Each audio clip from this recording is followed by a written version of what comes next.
तो good morning students. आज का चैप्टर नंबर 3 शुरू करते हैं। और इस चैप्टर का जो नाम है वो है हमारा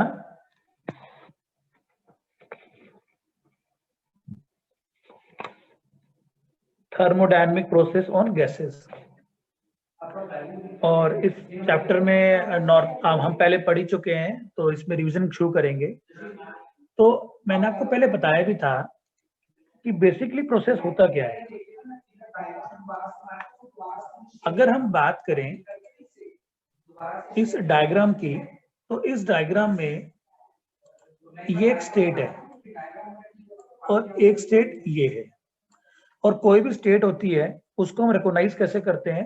हम उसको रिकॉग्नाइज करते हैं उसकी प्रॉपर्टी से। और किसी एक स्टेट के ऊपर जो उसकी प्रॉपर्टीज है उसकी वैल्यू फिक्स है। जैसे आप इस पॉइंट से कहीं भी मूव करेंगे, ये 2 पॉइंट पे या किसी और पॉइंट पे भी, तो उसकी जो वैल्यू है वो इस पॉइंट पे सेम होगी। जैसे आप उसको चेंज कर देंगे, यहाँ पर आएंगे वैल्यू चेंज, बट इस पॉइंट पे वैल्यूज क्या रहेंगी? सेम रहेंगी। एग्जाम्पल के लिए मान लो आप इस 1 पॉइंट से 2 पॉइंट तक इस पास से गए, तो 2 की वैल्यू जो है वो फिक्स वैल्यू है। और रादर देन आप इसकी जगह पर इसको इस पाथ से फॉलो करते, यहाँ पहुंचते इस पाथ से, तो भी 2 की वैल्यू क्या होती? फिक्स होती। तो इसको क्या बोलते हैं? हम लोग स्टेट बोलते हैं। ठीक है। और जो हम सक्सेसिव चेंज ऑफ स्टेट, यानी इससे पहले यहाँ पर आए फिर यहाँ पर आए, तो ये क्या इसकी स्टेट्स हैं। इस तरीके से सक्सेसिव चेंज ऑफ स्टेट्स को हम लोग क्या बोलते हैं? पाथ बोलते हैं। ये क्या बेसिकली पाथ है। ठीक है। और जब पाथ वेल डिफाइंड होता है तो उसे क्या बोलते हैं? हम लोग प्रोसेस बोलते हैं। So the continuous series of state followed by working medium as it liberate transform or receive energy is known as thermodynamics process। क्या मतलब हुआ कि इसका जो लगातार जो इसकी स्टेट में चेंज हो रहा है, उस चेंज वर्किंग मीडियम जो इस स्टेट को चेंज कर रहा है, जिसमें हीट एनर्जी या एनर्जी को ले रहा है या वो लिबरेट कर रहा है, रिलीज कर रहा है, तो इस पूरे प्रोसेस को हम लोग क्या बोलते हैं? पाथ बोलते हैं। ओके। अब प्रोसेस कितने टाइप के होते हैं? बेसिकली तो हमारे प्रोसेस 2 टाइप के होते हैं, नॉन फ्लो और फ्लो। नॉन फ्लो का मतलब क्या होता है? जिसमें मास का ट्रांसफर नहीं होता, that is a close process. और फ्लो प्रोसेस जिसमें मास का ट्रांसफर होता है सिस्टम और सराउंडिंग के बीच में। मैंने फर्स्ट चैप्टर में आपको बताया भी था कि मान लो ये एक सिस्टम है। ठीक है। ये क्या है? ये सिस्टम है और इसके चारों तरफ क्या है? चारों तरफ है सराउंडिंग। और अगर सिस्टम और सराउंडिंग के बीच में अगर मास की इंटरेक्शन हो रही है, अगर मास की इंटरेक्शन हो रही है, तो उस सिस्टम को हम लोग क्या बोलते हैं? उस सिस्टम को हम बोलते हैं, क्या बोलते हैं इसको? क्लोज सिस्टम और नॉन फ्लो सिस्टम। सॉरी, अगर मास की ट्रांसफर हो रहा है तो उसे हम लोग क्या बोलेंगे? ओपन सिस्टम और फ्लो टाइप सिस्टम।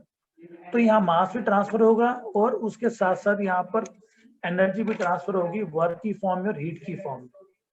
और एक और सिस्टम जिसमें क्या हो रहा है? मास का ट्रांसफर नहीं हो रहा, यानी सिस्टम सराउंडिंग के बीच में मास का ट्रांसफर तो नहीं हो रहा, सिर्फ किसका ट्रांसफर हो रहा है? मास का ट्रांसफर नहीं हो रहा, ट्रांसफर हो रहा सिर्फ एनर्जी का। उसको हम लोग बोलते हैं नॉन फ्लो सिस्टम और क्लोज सिस्टम। ठीक है। तो नॉन फ्लो सिस्टम फर्दर जो होता है वो, उसको हम 5 तरीके से, मतलब 5 कैटेगरीज होते हैं या 5 टाइप के होते हैं। कांस्टेंट वॉल्यूम, इसको आइसोकोरिक बोलते हैं। Constant pressure, isobaric. Constant temperature, isothermal. उसके अलावा एडियाबैटिक और पॉलीट्रोपिक, ये 5 प्रोसेस हैं। कांस्टेंट वॉल्यूम प्रोसेस का मतलब नाम से मालूम है कि उस पूरे प्रोसेस में वॉल्यूम क्या रहेगा? कांस्टेंट रहेगा। So main characteristic of this process is that the displacement work is eliminated, यानी कि इसमें कोई भी वर्क नहीं होता। क्यों? क्योंकि आप जानते हैं कि जो हमारा वर्क डन होता है वो क्या होता है, मैंने आपको शायद पहले बताया भी था कि किसी भी साइकिल में अगर हमें वर्क कैलकुलेट करना है तो हम वर्क कैसे कैलकुलेट करते हैं? It is P into d v. और अगर कोई वॉल्यूम चेंज नहीं होगा तो वर्क भी क्या होगा? नहीं होगा, बिकॉज जो हमारा वर्क होता है ना, उस वर्क का फॉर्मूला क्या आता है थर्मोडायनेमिक्स में, W is equal to P dV। और अगर कोई वॉल्यूम नहीं है, चेंज इन वॉल्यूम जीरो है, तो इस वर्क की वैल्यू भी क्या होगी, जीरो होगी। तो कांस्टेंट वॉल्यूम में कोई भी जो वर्क डन है वो नहीं होता, वो क्या होता है, work done zero work done होता है। ठीक है, उसके बाद नेक्स्ट है कांस्टेंट प्रेशर प्रोसेस। तो जो हमारा कांस्टेंट प्रेशर प्रोसेस है, इसमें से एग्जांपल भी है कांस्टेंट वॉल्यूम का, कि ये एक आपको क्लोज वेसल दिया हुआ है, इसमें आप क्या कर रहे हैं, यहाँ हीट सप्लाई कर रहे हैं। अब आप देखेंगे इसका वॉल्यूम क्या है, फिक्स है, ये सिस्टम है, ये इसकी बाउंड्री है, ये चारों तरफ क्या सराउंडिंग है, तो इसकी वॉल्यूम क्या है, फिक्स है। अगर हम पीवी प्रोसेस पे इसको ड्रॉ करें तो क्या होगा, इट्स अ वर्टिकल लाइन, तो इसके अंदर जो एरिया वो कितना, जीरो। तो work done during the process is zero. First law क्या कहता है, Q is equal to W plus d u. So Q122 minus W122 is equal to U2 minus में U1। W122 की वैल्यू क्या होती है, U2 माइनस PdV, और PdV की वैल्यू क्या है, ये वैल्यू क्या है, ये वैल्यू जीरो है। इसका मतलब Q1 से लेकर 2 किसके इक्वल हो गया, वो DU के इक्वल हो गया। और जो DU हमारा होता है वो क्या होता है, that is mCV T2 minus T1। इसका क्या मतलब हुआ कि कांस्टेंट वॉल्यूम के ऊपर जो हम हीट दे रहे हैं, that will be equal to change in internal energy, और सारी की सारी energy as a internal energy store हो रही है।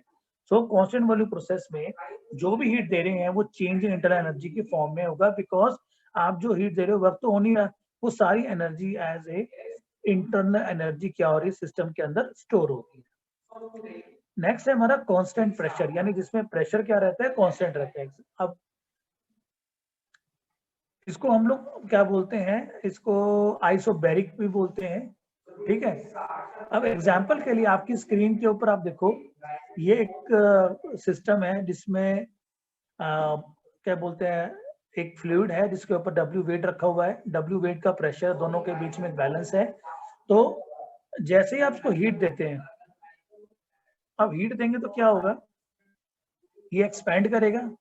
जैसे ही एक्सपेंड करेगा, एक्सपेंड करने के बाद एक नया इक्विलिब्रियम बनेगा, बट इसका प्रेशर क्या रहेगा, सेम रहेगा। ठीक है, अगर हम इसको इस पीवी डायग्राम पे प्लॉट करें तो ऐसे को ड्रॉ करेंगे, पीवी डायग्राम, यहाँ पर वॉल्यूम, यहाँ पर प्रेशर, और इसका प्रेशर इंक्रीज हो गया 1 से लेकर 2, और जो हमारा फॉर्मूला होता है वो पीडीवी होता है, और इन शॉर्ट और इन समरी एरिया अंडर कर्व, यानी 1 से लेकर 2 के बीच का एरिया है वो क्या होता है, हमारा वर्क डन। क्या होगा फॉर्मूला, देखो ये रेक्टेंगल है, तो ये वाली लेंथ और ये वाली लेंथ, ये लेंथ कितनी है, देखो जितना ये प्रेशर है इसका P1 और P2, तो ये कितना हो गया P1 is equal to P2 is equal to P, और ये कितना होगा, ये वैल्यू तो है V1।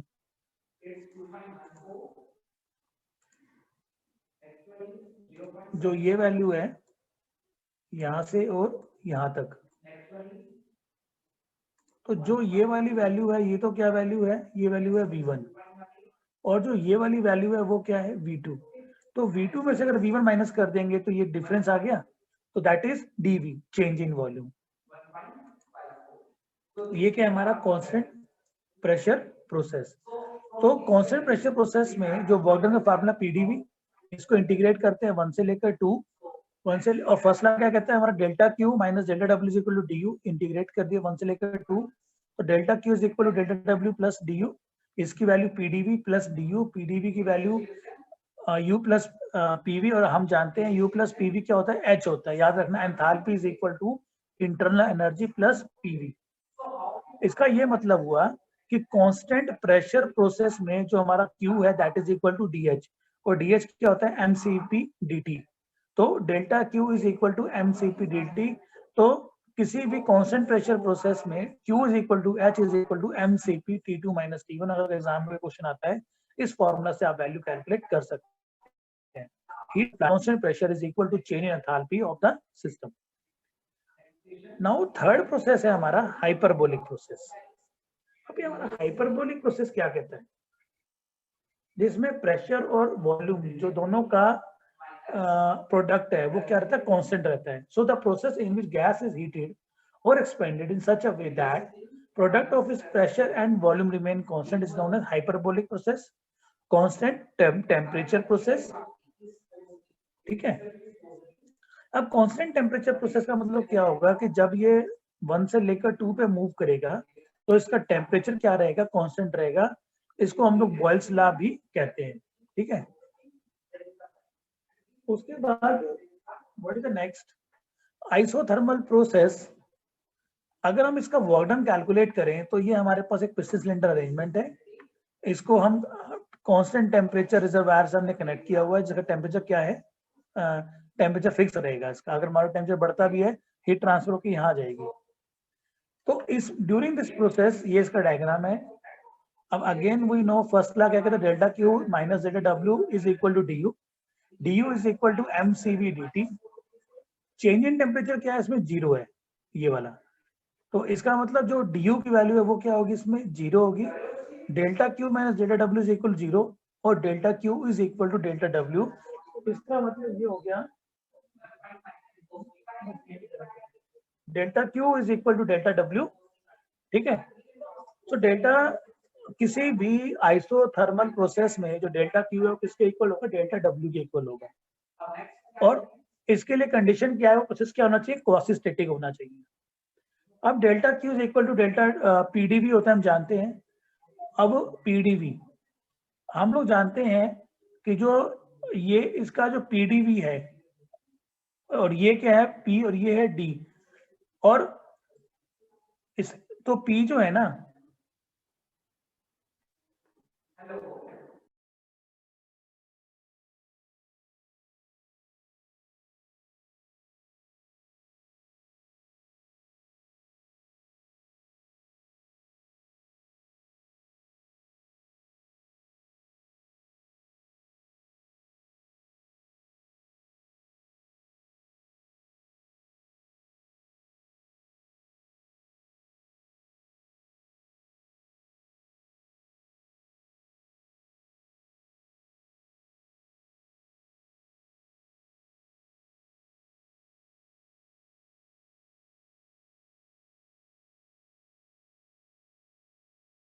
so delta W is equal to P D V, W1 से 2 इज इक्वल टू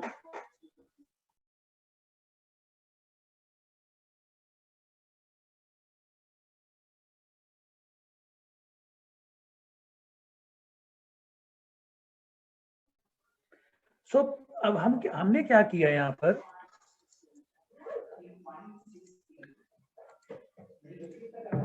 अब आप जानते हैं P V is equal to constant, और वॉल्यूम क्या है, volume is equal to C upon pressure. ठीक है, अब वॉल्यूम की हमने क्या किया, हमने और P is equal to C upon V। हम क्या करेंगे, इस P में इसकी जगह पर जो ये P की वैल्यू है इसको रिप्लेस कर देंगे। किससे रिप्लेस कर देंगे, C बाई V से। और वही किया हमने, इसकी वैल्यू पुट कर दी। तो क्या वैल्यू बनेगी यहाँ पर, dV अपॉन क्या बनेगी वैल्यू, देखो dV इंटू में C अपॉन V। ठीक है, ये वैल्यू किसकी है, ये वैल्यू है C की, और ये वैल्यू क्या है, कांस्टेंट वैल्यू है।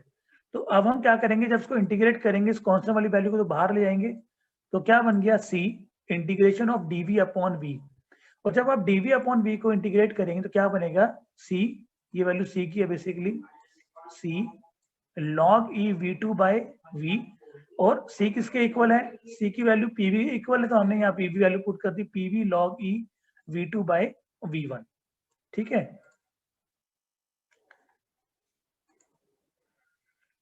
ठीक है बच्चों। उसके बाद देखो, अब PV जो ये किसकी वैल्यू C के इक्वल, C की जो वैल्यू है PV is equal to P1 V1 is equal to P2 V2।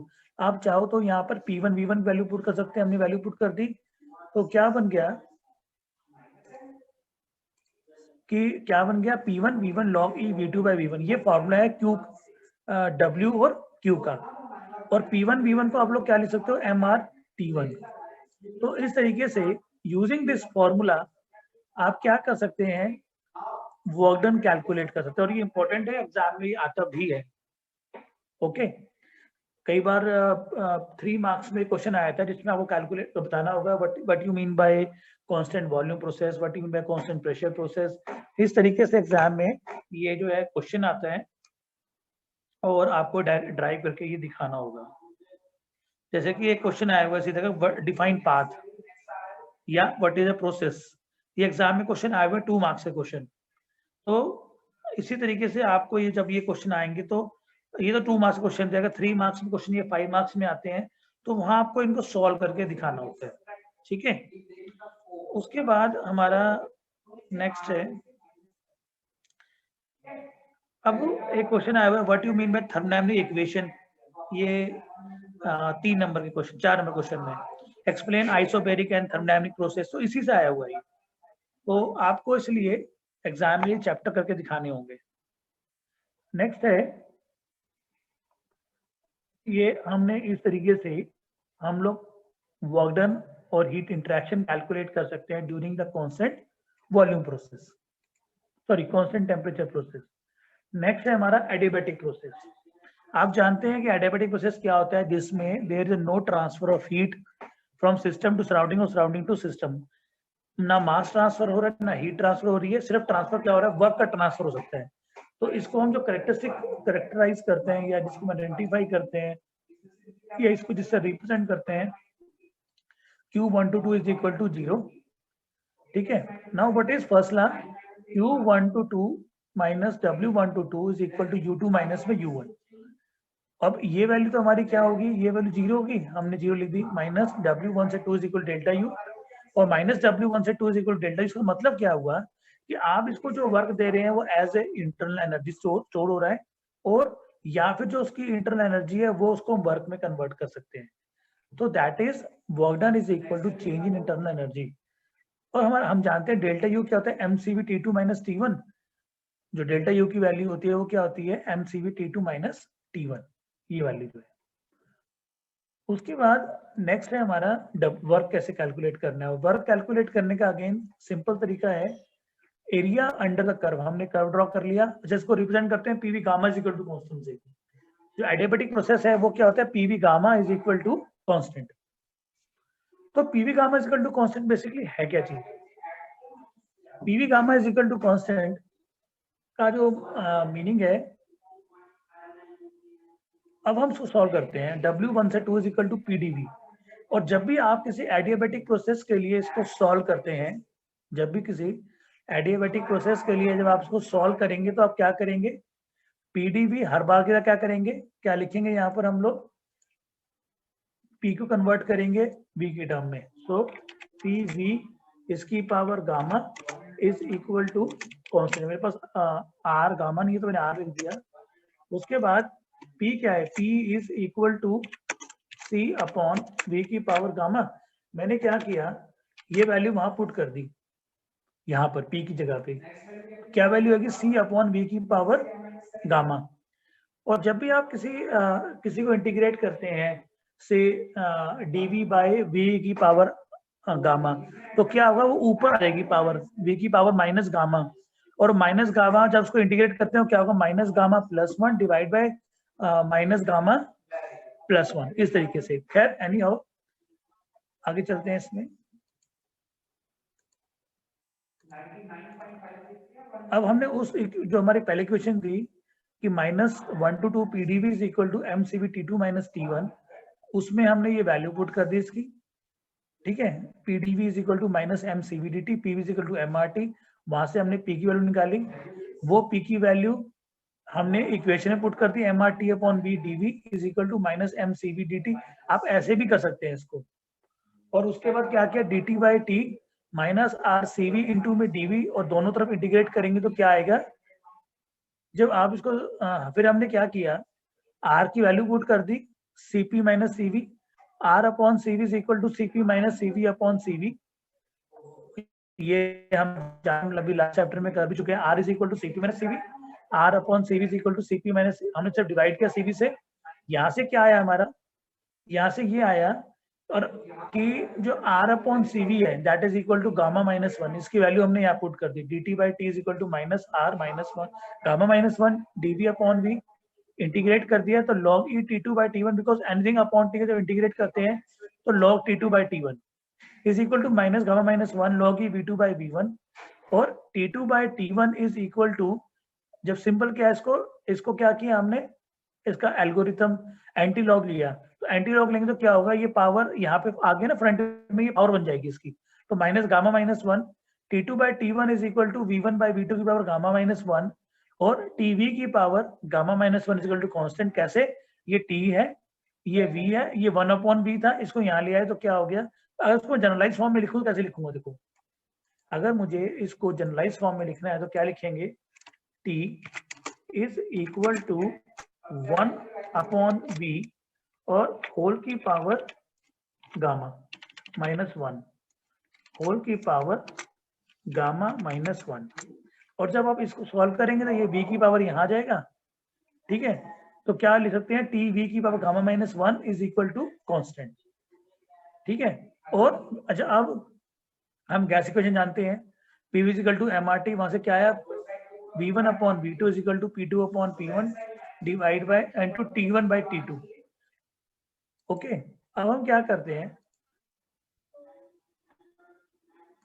यहां से हमने क्या किया, ये तो हमने वैल्यू निकाली कहां से, गैस इक्वेशन से, और गैस इक्वेशन में क्या करेंगे, ये T2 की जो वैल्यू है हमारे पास, T2 की और V1 की, हमने क्या किया, यहाँ पे T2 बाय T1 की जो वैल्यू है वो पुट कर देंगे। अब ये वैल्यू हमने अलग कर दी, अलग करने के बाद इसको यहाँ पर ले आए, अलग करने के बाद इसको यहाँ ले आए, क्या बन गया, T2 बाय T1 की power gamma is equal to P2 by P1 की पावर गामा माइनस वन, ठीक है। ये वैल्यू कैसे आई हमारे पास, हमने सिंपली क्या किया कि जो ये v1 बाय v2 था उसकी वैल्यू पुट कर दी T2 बाय T1 की फॉर्म में, और T2 बाय T1 की फॉर्म में क्या थी, 1 बाय गामा माइनस वन, जो उसको यहाँ पर लेके गए तो क्या बन गया, T1 बाय T2 और गामा माइनस वन, तो सिंपल इसको रीअरेंज किया, उसको रीअरेंज करने के बाद हमारे पास जो रिलेशन आया वो आया, इसको यहाँ पर ले आए, तो सॉल्व करने पे क्या आया, वो इसकी पावर वन, इसकी गामा माइनस वन, तो वन से वन कैंसिल हो गया, तो T2 बाय T1 की power gamma is equal to P2 by P1 की पावर गामा माइनस वन, और इस गामा को अगर यहाँ ले आए तो क्या बन जाएगा, T2 by T1 is equal to P2 by P1 की पावर गामा माइनस वन। तो नॉर्मली इसकी हमें जरूरत पड़ती नहीं है, ये इतना इसकी जरूरत नहीं पड़ती, पर हमें पता होना चाहिए कि कैसे वैल्यू कैलकुलेट करी है हमने ये, ठीक है। और इसी तरीके से आप P और V के बीच में रिलेशन कैलकुलेट कर सकते हैं, वो क्या है, P2 by P1 is equal to V1 by V2 की पावर गामा, उसको याद करने का तरीका बढ़िया क्या होता है, हमेशा याद रखो, क्या तरीका याद करने का, T2 by T1 is equal to P2 by P1 की power gamma minus one upon gamma is equal to V1 by V2 की पावर गामा। अगर हमें वर्डन कैलकुलेट करना था तो वर्डन कैलकुलेट करते हुए हमारे पास क्या था, PV की power gamma is equal to P1 V1 की power gamma is equal to P2 V2 की पावर गामा। सिंपल हमने क्या किया कि देखो हमारे पास क्या था, PV की power gamma is equal to constant, ठीक है। अब हम इसको क्या लिख सकते हैं, देखो P1 V1 और इसकी power gamma is equal to P2 V2 और इसकी पावर गामा, ठीक है। हमने क्या किया, हमने निकाली थी P की वैल्यू, तो ये V की पावर गामा को इसके नीचे ले आए तो क्या बन गया, P1 V1 की power gamma divide by V की पावर गामा, ये वैल्यू यहाँ पर पुट कर दी, P1 V1 कांस्टेंट है बाहर ले लिया, अंदर क्या है V की पावर गामा, ऊपर ले आए माइनस गामा, जब इसको इंटीग्रेट किया तो क्या वो minus gamma plus one divide by minus gamma plus one. अब इसको क्या करेंगे, सिंपली हम सॉल्व करेंगे, और जब इसको सिंपली हमने सॉल्व करना है तो क्या करेंगे हम, P1 V1 की power gamma divide by one minus gamma बाहर ले आए, एक बार V2 वैल्यू पुट करिए, एक बार V1 वैल्यू पुट करिए, V2 की power one minus gamma minus V1 की पावर वन माइनस गामा। उसके बाद अब हमने क्या किया, इस P1 V1 को अंदर ले गए, और जब इसको अंदर ले आएंगे एक बार क्या करेंगे, एक बार इसको इससे मल्टीप्लाई किया और एक बार इसको इससे मल्टीप्लाई किया, और उसके बाद जब आप इसको सॉल्व करेंगे तो हमारा जो रिलेशन बन के आता है वो आता है P1 V1 minus P2 V2 upon gamma minus 1। और आप जानते हैं जो वर्क, इसको आप लिख सकते हैं P1 V1 को हम क्या लिखते हैं MRT1 और MRT2, तो MRT1 minus T2 divide by gamma minus 1। तो इस तरीके से आप इसके लिए वर्क डन कैलकुलेट कर सकते हैं। हाँ, एक चीज क्या होता है कि it should be noted that during reversible adiabatic process entropy remain constant, और इसलिए क्या बोलते हैं इसको आइसेंट्रोपिक प्रोसेस भी बोलते हैं। अगर इसको रिवर्सिबल बनाना है तो प्रोसेस कैसा होना चाहिए, फ्रिक्शनलेस, कोई हीट ट्रांसफर नहीं होनी चाहिए, और work should be done by the gas और on the gas. But real system में ये पॉसिबल नहीं है, बिकॉज जितने भी हमारे रियल प्रोसेस हैं वो सारे इरिवर्सिबल होते हैं। ओके, उसके बाद नेक्स्ट है हमारा पॉलीट्रोपिक प्रोसेस। पॉलीट्रोपिक प्रोसेस में और एडियाबैटिक प्रोसेस में एक ही डिफरेंस है, जहां पे गामा है वहां पर एन है, बाकी सारी वैल्यू क्या है उसके अंदर सेम है। ठीक है, तो और तो आप सिर्फ गामा की जगह एन को पुट करके आप इस तरीके से इसकी वैल्यूज को कैलकुलेट कर सकते हैं। अब आप देखो एक चीज, जो हमारा पॉलीट्रोपिक प्रोसेस है बेसिकली वो जनरल प्रोसेस है। पॉली का मतलब बहुत सारे प्रोसेस, एक जनरल प्रोसेस है पी वी की power N is equal to constant. ठीक है, अब आप क्या करो, अगर उसमें एन की डिफरेंट वैल्यू पुट कर दो तो हम सारे प्रोसेस बना सकते हैं। कैसे, अगर हम एन के जीरो पुट कर दें तो पी वी की पावर जीरो, वी की power zero is equal to 1, P is equal to constant, यानी आइसोबैरिक प्रोसेस। इफ एन की वैल्यू को इंफिनिटी पुट करते हैं, वी की पावर इंफिनिटी, और वी की पावर इंफिनिटी का मतलब क्या हुआ कि इसमें हमने क्या किया, इस पूरी वैल्यू को डिवाइड कर दिया, 1 से डिवाइड कर दिया, या इस पूरी की पावर को 1 की पावर इंफिनिटी से डिवाइड कर दिया। तो p की पावर 1 बाय इंफिनिटी, यानी कि क्या हो गया, ये भी 1 by infinity is also infinity, और p की पावर इंफिनिटी, इंफिनिटी का मतलब क्या हुआ, तो किसी की पावर को हमने डिवाइड किया इंफिनिटी के साथ, तो ये सारी वैल्यू हमारी क्या बन जाएगी, ये 1 बन जाएगी। तो वैल्यू तो क्या बन गया, v is equal to constant. अगर n की वैल्यू हमने 1 पुट करी तो p is equal to constant isothermal process, और n की वैल्यू गामा पुट करी तो हमारा क्या बन गया, एडियाबैटिक प्रोसेस। तो इस तरीके से हम पॉलीट्रोपिक प्रोसेस में n की डिफरेंट वैल्यू को पुट करके सारे प्रोसेस कैलकुलेट कर सकते हैं, सारे कैलकुलेट बना सकते हैं। इरिवर्सिबल प्रोसेस जो होते हैं वो सारे नॉन फ्लो होते हैं।